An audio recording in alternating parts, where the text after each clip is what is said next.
Mario Rivadulla presenta Teledebate con Ramón Reyes, Alex Jiménez y Dilenia Cruz. Teledebate, objetivo y veraz, siempre fiel a la verdad. Sean todos bienvenidos, amigas, amigos televidentes, a esta nueva entrega de Teledebate, donde Dios mediante estaremos con ustedes como siempre por la próxima hora para compartir temas que esperamos sean de su interés y de su agrado. La reflexión de este día dice así: todo acto de bondad es una demostración de poderío. Esto es de Miguel de Unamuno. Y los pasos de la historia nos recuerdan que en el año 1517 el gobierno de la isla de Santo Domingo informó a la metrópoli de la decadencia de la colonia por la alta mortalidad de los indígenas y la salida de los conquistadores e inmigrantes españoles hacia las nuevas tierras descubiertas. En 1527 murió el notable escritor y político italiano Nicolás Maquiavelo. Y en 1824 el gobierno inglés autoriza la creación de sindicatos y el derecho de los trabajadores a declararse en huelga. En 1905 nació el famoso filósofo y escritor francés Jean-Paul Sartre. En 1906 el Senado estadounidense autoriza la construcción del Canal de Panamá para dar salida al Océano Pacífico y acortar la distancia y el tiempo de los viajes marítimos al continente asiático. 1953 nace en Pakistán Benazir Bhutto. Educada en los Estados Unidos y en la acreditada Universidad Británica de Oxford, fue la primera mujer que ocupó el cargo de primer ministro en un país musulmán. Elegida en 1988, fue destituida 20 meses más tarde bajo cargos de corrupción. En 1993 fue electa otra vez para el mismo cargo, pero en 1966 fue cesada bajo los mismos cargos de corrupción. Exiliada en Dubái, retornó al país en octubre del año 2002, luego de acogerse a una amnistía, pero 2 meses más tarde fue asesinada por un fanático mientras hacía uso de la palabra en un mitin. Bien, tenemos, señores, que a las denuncias por las emergencias en los hospitales y la falta de medicamentos para los enfermos renales en diálisis, se suma ahora el reclamo de cientos de pacientes de enfermedades graves, pendientes de que sus casos sean atendidos por el programa de alto costo de salud pública, porque alegadamente los especialistas que tienen que conocer sus expedientes trabajan en 2 o 3 sitios y no tienen tiempo de revisarlo. Mientras tanto, debido a esa razón, pacientes han fallecido por falta de medicamentos y atención. Ahora, la otra campana le corresponde a la encargada del departamento, Giselle Vázquez, quien por el contrario sostiene que de 8.753 personas que estaban en el programa en enero del 2015, su número se ha elevado ahora a 11.305 y que el costo de los medicamentos que se les facilita supera la suma de 1.486.516.000 pesos. El tratamiento se facilita en 9 hospitales y una farmacia especializada. Al margen de discusiones, lo importante es que los pacientes reciban sus medicamentos a tiempo y que no se produzca ningún deceso por falta de los mismos. Por otro lado, señores, muy oportuno y justo el espaldarazo que le dio el gobernador del Banco Central, Héctor Valdés Albizu, al Banco de Reservas, al señalar, afirmar que hace más de 30 años que el Banco de Reservas no muestra desencaje. Ahí en las redes sociales una institución desconocida que empezó a propalar rumores falsos en ese sentido, un acto total de irresponsabilidad. Las redes sociales son muy importantes porque significa el acceso de la gente libremente a poder expresar sus opiniones, sus criterios, pero tienen que ser usados con sentido de responsabilidad y con ética.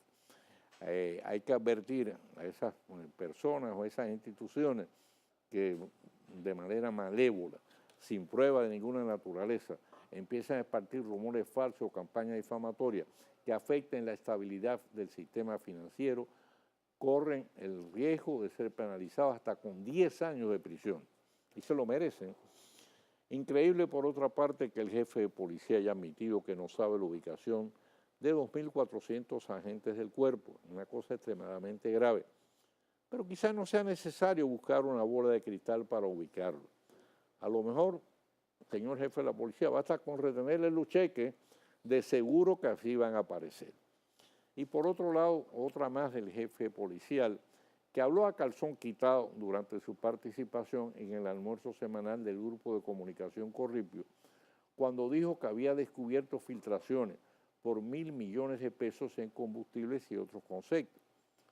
Pregunta tonta, ¿y no hay nadie preso todavía por esa pequeña desviación de recursos? Bueno, una industria que está creciendo es la del cemento. En este primer cuatrimestre del año, pues el incremento de esa industria, que es muy pujante, fue de un 14%. La proyección de crecimiento para la industria cementera nacional, que está compuesta por varias fábricas, es entre el 8 y el 10%. Hay que decir que en el país se fabrica cemento de primera calidad y eso ha logrado que tenga un buen posicionamiento en el mercado internacional. La exportación de cemento todos los años produce una gran cantidad de divisas al país. Por otro lado, Nelson Guillén, el electo alcalde de San Cristóbal, que debe tomar posesión el próximo 16 de agosto, dice que está recibiendo una ciudad devastada. Hay camiones y otros equipos deteriorados. Ha encontrado pesas que son del año 2006, o sea que debían estar en buenas condiciones, si se le diera mantenimiento. Las quejas por la deficiencia en los servicios municipales en San Cristóbal han sido constantes en los últimos tiempos y contra el alcalde próximo a cesar, el Grandes Ligas, Raúl Mendecí, pesan ahora mismo 2 causas por alegados malos manejos de los fondos municipales, aunque él dice que ganó una millonada jugando pelota y que no necesita robarse los cuartos de los municipios. Por otro lado, señores, esto hay que terminarlo. Esto es un llamado al gobierno, a las autoridades judiciales. Hay una horda invadió las instalaciones de Bepensa, que es donde se elabora la Coca-Cola. Interrumpieron la producción, provocaron daño.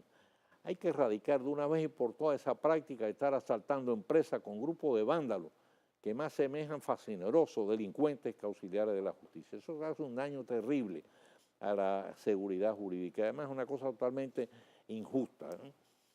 Por otro lado, la procuradora de la mujer, Roxana Reyes, se queja de que son limitadas las casas de acogida de que se dispone para poder ofrecer refugio a mujeres y a hijos, a sus hijos, mujeres abusadas que están en alto riesgo de ser víctimas de sus parejas o exparejas. En muchos de estos casos lo hemos visto, la mujer denuncia los maltratos por parte de su pareja o el acoso por parte de la expareja.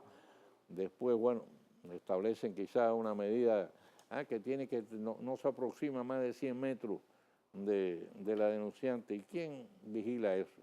Y el resultado es que se comete un feminicidio, la pobre mujer muere, y eso hace que muchas mujeres abusadas no se atrevan a denunciar en este caso los maltratos de que son víctimas por temor precisamente a que las matan, a perder la vida por falta de protección. Y entonces esto es lo que señala a Roxana Reyes, que desde hace años hace un excelente trabajo tratando precisamente de reducir, limitar la cantidad de feminicidios que se cometen en el país. Pero esta limitación de casas de acogida es una de las varias razones por las que, a pesar de los esfuerzos realizados hasta ahora, el número de feminicidios continúa siendo tan elevado. Y esta es una noticia importante, interesante. Ahí hay casi 400 reclusos que figuran dentro del llamado nuevo sistema penitenciario. Están recibiendo las pruebas nacionales del 8º curso. La educación forma parte del proceso de rehabilitación penal.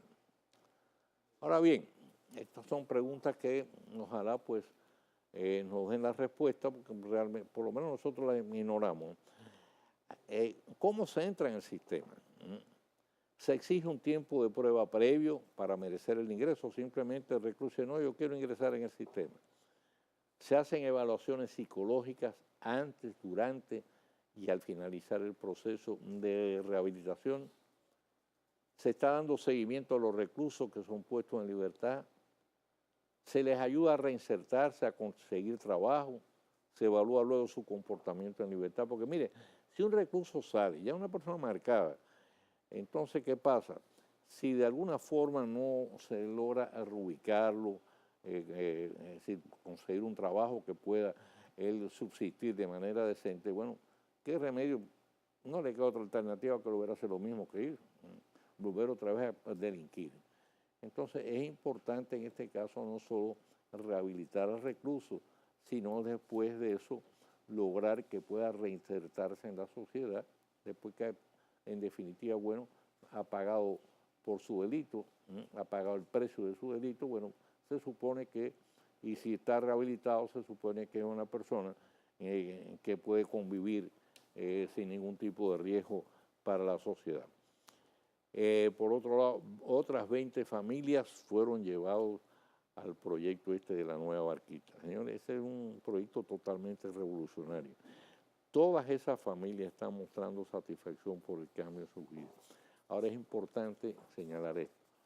Si no la mayoría, pues una gran parte acusa además grandes necesidades y sobre todo un estado muy generalizado de pobreza de ingresos. Y eso hay que resolverlo, porque usted no hace nada con cambiarle en este caso su hábitat, y un cambio dramático, extraordinario, si después la persona realmente vive en unas condiciones de extrema precariedad. Vamos a hacer la pausa y regresamos.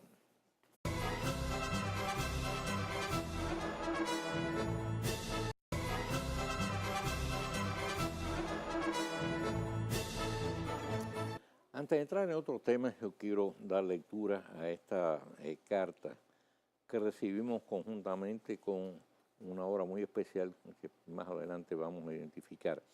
La carta dice así: basados en la filosofía que la comprensión y representación del valor de cada hecho acontecido en su pasado determina la visión y las acciones de sus habitantes para el futuro, establecimos una alianza público-privada entre la Academia Dominicana de la Historia y el señor Juan Bautista Vicini Lluveres, a fines de realizar la edición especial del libro Historia General del Pueblo Dominicano en 6 tomos, en su versión códice, un formato del cual datan los ejemplares de libros antiguos y papiros escritos a mano, representando así lo sublime y la relevancia de la historia en nuestras vidas, como uno de los activos más valiosos que da testimonio de nuestros orígenes hasta los días presentes.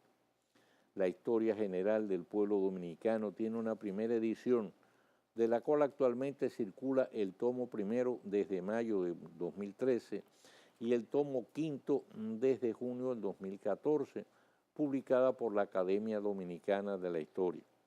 En esta ocasión nos complace hacerle llegar un ejemplar del tomo primero de esta edición especial Códice, una publicación que fusiona historia y arte mediante narrativa, ilustraciones originales y otros recursos visuales, que sentará un precedente único en nuestro país, favoreciendo la promoción de la temática para sectores específicos y para la sociedad en general. Esta obra que le enviamos es un ejemplar numerado perteneciente a una colección limitada de 1000 libros destinados a instituciones educativas, academias, universidades, poderes del Estado, museos, toda asociación y o entidad, así como personalidades que promuevan la difusión, estudio y conocimiento de la historia de la República Dominicana a nivel nacional e internacional, esperando sea de su grato agrado y disfrute, y agradeciendo que sea partícipe de la promoción de esta importante asignatura en nuestro diario vivir. Firman Bernardo Vega, presidente de la Academia Dominicana de la Historia, y Juan Bautista Vicini Lluveres, que patrocinó esta edición. Es un libro extraordinario. Uno de los viajes que pude dar a España, visité un monasterio donde ahí guardaban celosamente, y además también es un atractivo de carácter turístico, este tipo de formato códice en que está editada esta obra, que es donde los monjes en la época de la Edad Media iban escribiendo ahí el relatorio de los hechos. Ese es el testimonio que tenemos de esa época tan traumática de la historia de la humanidad. Y realmente es una cosa impresionante cuando uno ve esos libros, es decir, escrito además con una letra bellísima, con monjes que dedicaron prácticamente toda su vida a ese tipo de labor. Pasaban horas y horas escribiendo y recogiendo los hechos más importantes de la época. Un país que no respeta su historia, pues termina por perderse el respeto a sí mismo. Así que yo agradezco muchísimo el envío de esta obra monumental. Realmente enriquece el espíritu y enriquece cualquier biblioteca. Y creo que es una idea extraordinaria porque es la conservación de la memoria histórica del país dominicano, de su trayectoria, de sus vicisitudes, de sus luchas, de sus afanes, en definitiva. Es un tesoro, realmente un tesoro valiosísimo. Bien, pues tenemos que el mayor general José Eugenio Matos de la Cruz, jefe del ejército, informa que a finales de este mes van a reforzar el patrullaje policial adicionando 420 militares. Ya se ha dicho que bueno, el patrullaje, y hoy lo dijo precisamente también la fiscal del distrito, Jenny Berenice Reynoso, y esto lo dijimos en días recientes en un tiro rápido, y lo hemos insistido a lo largo de muchas ocasiones. El problema no es solo de patrullaje, el problema de la seguridad ciudadana tiene que responder a una estrategia de carácter integral, global, permanente. No es como reina por un día. Ahora hay muchos actos delictivos, mandamos militares para la calle, mandamos policías para la calle y dentro de un mes, 2 meses, bueno, pues nada, todo eso se va disolviendo y vuelve otra vez la misma situación. No, tiene que ser una cuestión, repito, una política de Estado de carácter constante que responda a una estrategia eficaz e integral para poder controlar el tema del auge de la delincuencia y garantizar la seguridad ciudadana. Sin que con esto estemos de ninguna manera desdeñando el aporte ese que van a hacer los militares al patrullaje, porque el patrullaje también forma parte, lógicamente, de una estrategia de esa naturaleza. Por otro lado, informa que en la frontera diario, conjuntamente con migración, devuelven entre 300 y 400 haitianos, sobre todo mujeres y niños que tratan de ingresar ilegalmente al país. Pero en otro orden, el Servicio Jesuita para Inmigrantes advierte que unos 130.000 haitianos que poseen permiso de residencia en el país porque se acogieron a la ley del gobierno que llevó a cabo el gobierno, el registro ese de naturalización y de residencia, que pudieran quedar en condición de repatriación por falta de recursos para renovar ese permiso, porque el permiso tiene una vigencia de 1 año, se vence ahora, y dice que muchos de esos haitianos no pueden aportar como se exige un contrato de trabajo y que por ese motivo, bueno, pudieran entonces ser pasibles de repatriación. Es una situación que hay que estudiar, no vaya a ser que se nos vuelva a formar otro bendito problema con este asunto de la inmigración y la repatriación de los haitianos. Por otro lado, ahí se llevó a cabo un foro muy importante, muy interesante, en la Universidad Católica de Santo Domingo. El propósito era analizar el contenido de un reciente fallo del Tribunal Constitucional, mediante el cual los ejecutivos, directores de los medios de comunicación quedan eximidos de responsabilidad penal por alegados delitos de difamación e injuria. Ahí el doctor Rafael Molina Morillo, que ha sido un cruzado permanente de la libertad de expresión, resaltó que esta es un derecho vital, porque además sirve para la defensa de todos los demás derechos ciudadanos. Y en ese sentido tiene muchísima razón. Yo diría que es el primero de todos los derechos, porque de ahí giran alrededor todos los demás, la defensa de todos los demás. Entonces en ese foro se calificó la sentencia del tribunal, y ya se había planteado aquí cuando vino el abogado Nonfi Rodríguez, que participó en el foro. Ya él también había avanzado ese mismo criterio, que está incompleta, porque si bien exime a los ejecutivos, directores de periódicos, etcétera, pero mantiene esa amenaza de sanción contra los periodistas y reporteros que son los que realizan el trabajo de campo. No obstante, el presidente del Tribunal Constitucional, Milton Ray Guevara, dijo que ella es un primer paso.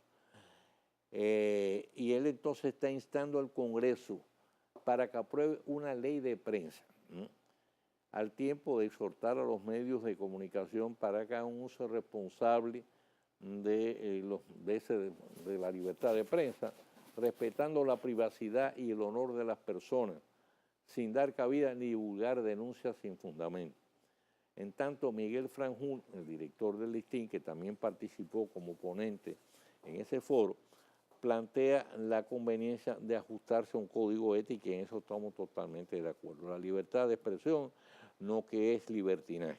La libertad de expresión también tiene que estar marcada dentro de determinados límites de respeto a la privacidad, de respeto al honor, a la dignidad de las personas y sobre todo, bueno, pues no estar divulgando, haciéndose eco, haciendo ese coro de denuncias sin ningún tipo de fundamento, ¿no?, en forma alegre, en forma festinada. El prestigio de la persona, la dignidad de la persona humana es sagrada, debía ser sagrada y tiene que ser objeto del mayor respeto. Por otro lado, señores, ahí la defensa del pueblo, la doctora Zoila Martínez, vino dura y curvera. Dice que la delincuencia, en este caso, no puede estar focalizada exclusivamente en los motoristas, que hay que ir también a la delincuencia de arriba. Ella habla, en este caso, bueno, en los narcotraficantes, del crimen organizado, de la corrupción de los funcionarios públicos que aprovechan el cargo para servirse y no para servir, que acumulan grandes fortunas, entonces a través de toda una serie de negocios turbios realizados al amparo del poder. Y en eso tiene muchísima razón.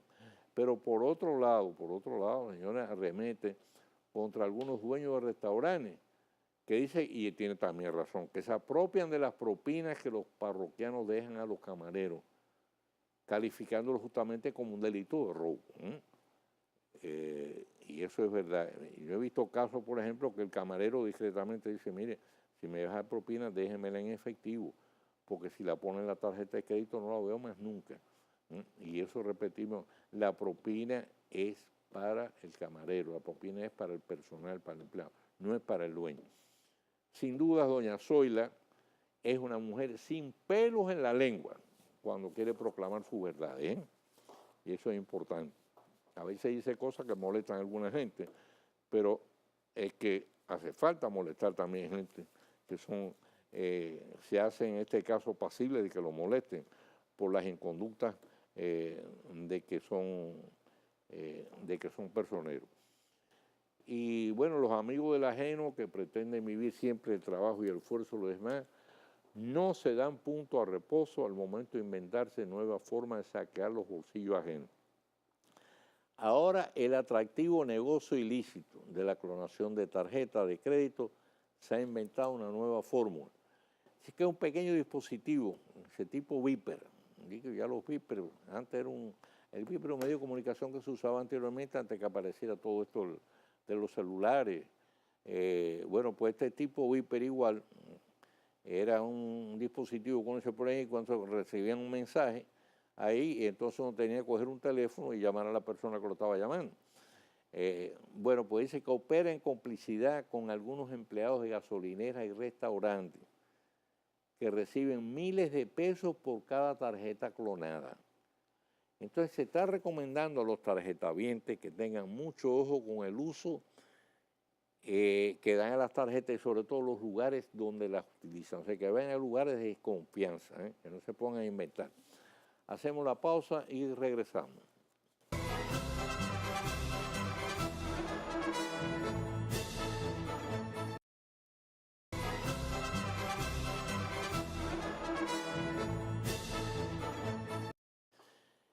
Bien, la edición del Listín Diario de hoy trae una información realmente muy preocupante.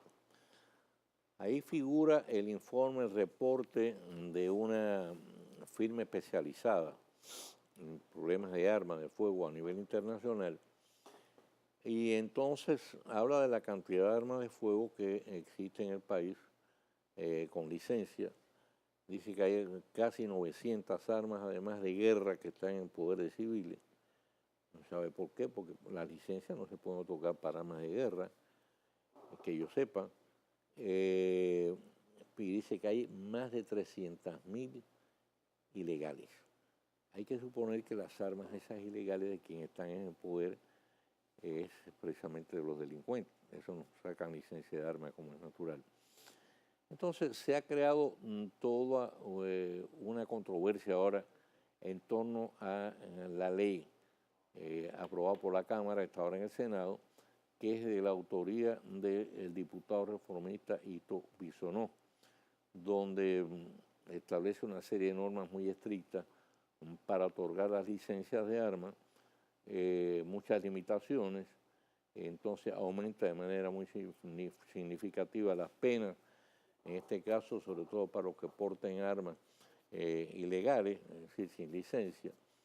Entonces, ahí, por ejemplo, quienes están mostrando preocupación por el hecho de que debido precisamente a la incapacidad mostrada hasta ahora, lamentablemente, por las autoridades para garantizar a plenitud o en la mayor grado posible, porque nunca va a ser el 100%, la seguridad ciudadana, que despojar, en este caso, o carecer de demasía, o es decir, crear toda una serie de requisitos muy abultados, va a hacer que queden privados de licencia para portar armas de fuego personas, por ejemplo, que pudieran estar en alto riesgo, digamos, profesionales, cambistas, etcétera, por el tipo de actividad que realizan. Y en cambio con es decir, una delincuencia, y como señala ese estudio, estamos hablando de más de 300.000 armas. Entonces, una delincuencia que está armada, que es muy agresiva, que ha demostrado inclusive que no se limita en este caso a robar y atracar, sino que también en muchas ocasiones pues le quita la vida a la víctima. Entonces es una situación bastante... Nosotros por naturaleza somos contrarios a todos los tipos de armas, como es natural, a la pena de muerte y además entendemos que la vida es sagrada. Pero bueno, hay una situación muy especial que también hay que escuchar las dos campanas, a ver cómo podemos llegar entonces a un entendido de que solamente posean licencia para tener un arma de fuego, no andar con él allá arriba, porque eso es otra cosa. Una cosa es el porte y otra es la tenencia. O sea, para tener un arma es una cosa, portarla es andar con ella arriba. Entonces, por ejemplo, que tiene para tenencia un comerciante, bueno, donde la tienes en su comercio, no la tiene montada aquí en el cinto como si fuera un pistolero de lejano oeste americano.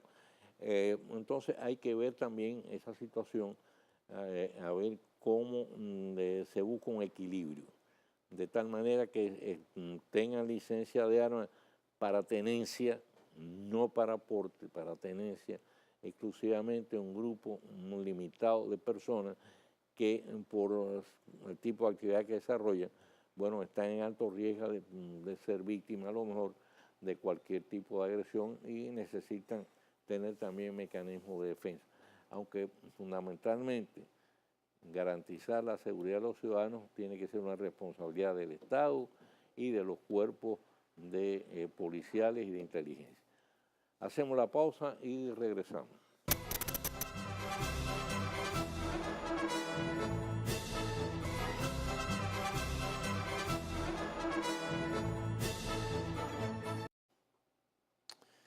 Bien, pues otro colega del Poder de la Tarde, destacado periodista, amigo, Luis Mejía, que diligente y capaz, presidente del Comité Olímpico Dominicano está de pláceme.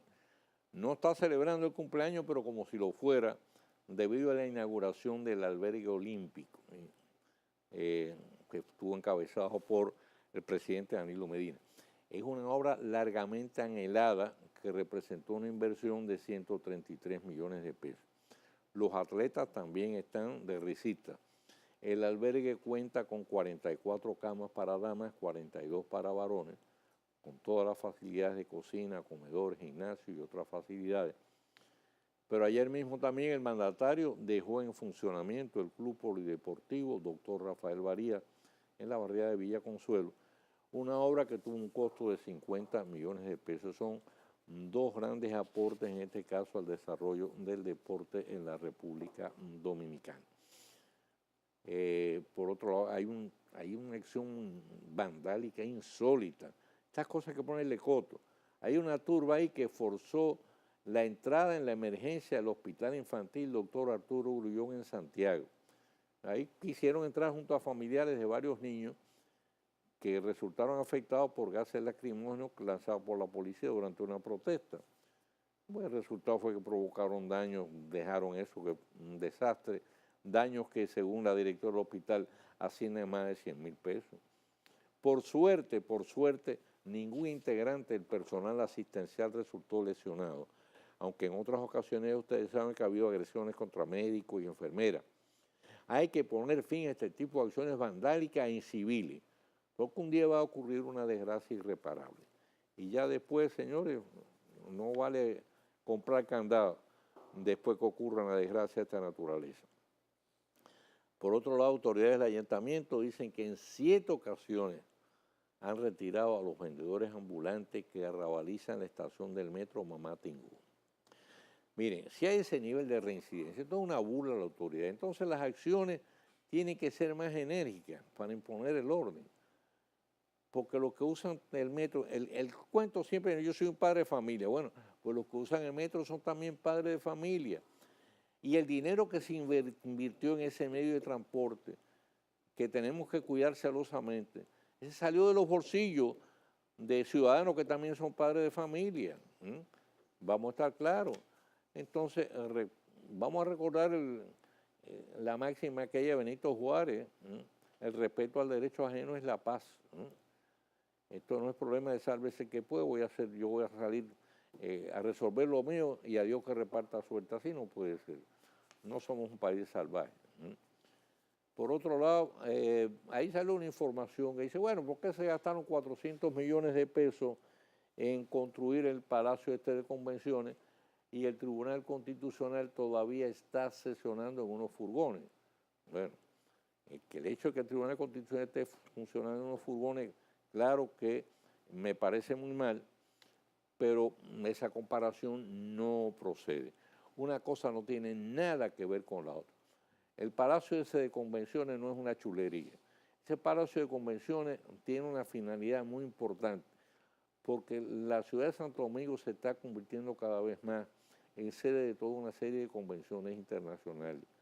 Entonces, ese Palacio de Convenciones puede servir de sede a lo que es un turismo muy interesante, llaman el turismo de convenciones, que ese le deja muchos cuartos al país. Así que no es tampoco que esté ahí como una obra suntuaria, es una obra útil. Ahora, que hay que resolverla al Tribunal Constitucional, hay que buscarle lógicamente una sede que esté de acuerdo con la importancia, con la solemnidad de la labor que realiza, me parece lógicamente que debía ser una prioridad. Pero una cosa no tiene nada que ver con la otra. Así que es una comparación, repetimos, que no procede en modo alguno. Y finalmente, bueno, el gobernador del Banco Central reunió ahí una serie de instituciones de ahorros y préstamos para recordarle que el año pasado se liberó a los bancos en un encaje legal como de 20.000 millones de pesos, de los cuales 10.000 se especializaron para la construcción de viviendas de bajo costo, con la finalidad de reducir el déficit habitacional y permitir que muchas familias, clase media baja, pudieran en este caso tener hacer realidad el sueño de un hogar propio. Entonces, de ese fondo de 10.000 millones de pesos que fue autorizado, todavía quedan pendientes de desembolso 5.354.300.000 pesos, que es un dinero disponible para esa finalidad. Y entonces hubo una exhortación por parte del gobernador en esa reunión para que estas instituciones de ahorro y crédito puedan hacer uso de esos fondos y se proceda, repito, a seguir desarrollando proyectos de viviendas pues, de un costo que sea accesible a ese nivel de familia. Vamos a hacer la pausa y cuando regresemos volvemos con el tiro rápido.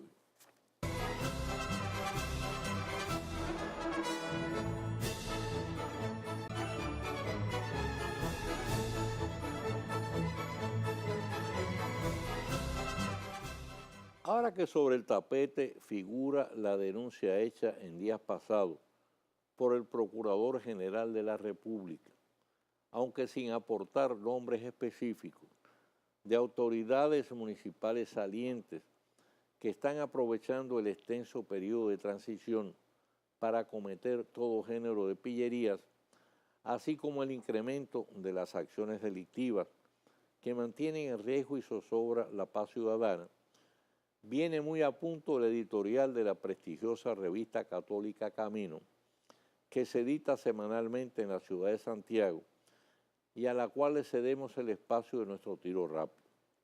Dice así: el periodo de transición que se da entre mayo y el 16 de agosto para las autoridades electas a asumir su puesto es muy largo. 3 meses parecen una eternidad cuando está creciendo en nuestro país una cultura permeada de corrupción que todo arrasa. Las graves acciones reñidas con la ley que estarían cometiendo los que se marchan de algunas alcaldías municipales nos lleva a sugerir que este tiempo sea menor para evitar una piñata con los bienes del pueblo. La sociedad civil debe estar alerta frente a esta desvergüenza en que han convertido la política. Aprovechar una función pública para legislar a favor propio y hacer fiesta de lo poco que nos cuesta es una traición a la confianza depositada por los ciudadanos y ciudadanas en quienes creían serían sus verdaderos representantes. Qué lejos están muchos alcaldes y regidores del pensamiento del Papa Pablo VI, cuando afirmaba que la política es una de las formas más altas del amor y la caridad. Y qué ingratitud más dolorosa frente al padre de la patria, Juan Pablo Duarte, cuando nos decía: la política no es especulación, es la ciencia más pura y la más digna, después de la filosofía, de ocupar las inteligencias más nobles. En muchas alcaldías dominicanas, estas son letras muertas que el viento se llevó. Hay que legislar para cortar el periodo de transición. En la reciente cumbre contra la trata de seres humanos y el crimen organizado, celebrada en la Ciudad del Vaticano, el Papa Francisco habló a jueces y fiscales sobre su responsabilidad para crear una sociedad mejor. Les pido que se defiendan de caer en corrupciones, que realicen su vocación y misión esencial, la de establecer la justicia sin la cual no hay orden, ni desarrollo sostenible e integral, ni tampoco paz social. El sucesor de Pedro también les exhortó a hacerse cargo de la propia vocación, sentirse y proclamarse libres, libres de las presiones de los gobiernos, libres de las instituciones privadas y naturalmente libres de las estructuras de pecado. Qué bueno fuese que nuestros jueces y fiscales hiciesen suyos estos planteamientos del Papa. Hoy más que ayer el pueblo dominicano les agradecería asumir su rol con toda la responsabilidad que amerita su delicada misión, porque frente a la inseguridad ciudadana, robo, atraco y otras modalidades del crimen que nos están robando la paz y el sosiego, Necesitamos jueces y fiscales probos, honestos y transparentes. Es tarea de todos construir una República Dominicana como la soñaron tantos hombres y mujeres que han dado su vida por ella. Hasta aquí el editorial, al que nada le quitamos y nada le añadimos, porque nada más necesitan. Tengan todos muy buenas noches y como siempre sean bendecidos por el Señor. Mañana Dios mediante estaremos de nuevo con una entrega de Teledebate. Y recuerden no moverse de frente a sus televisores, que por ahí viene Contacto.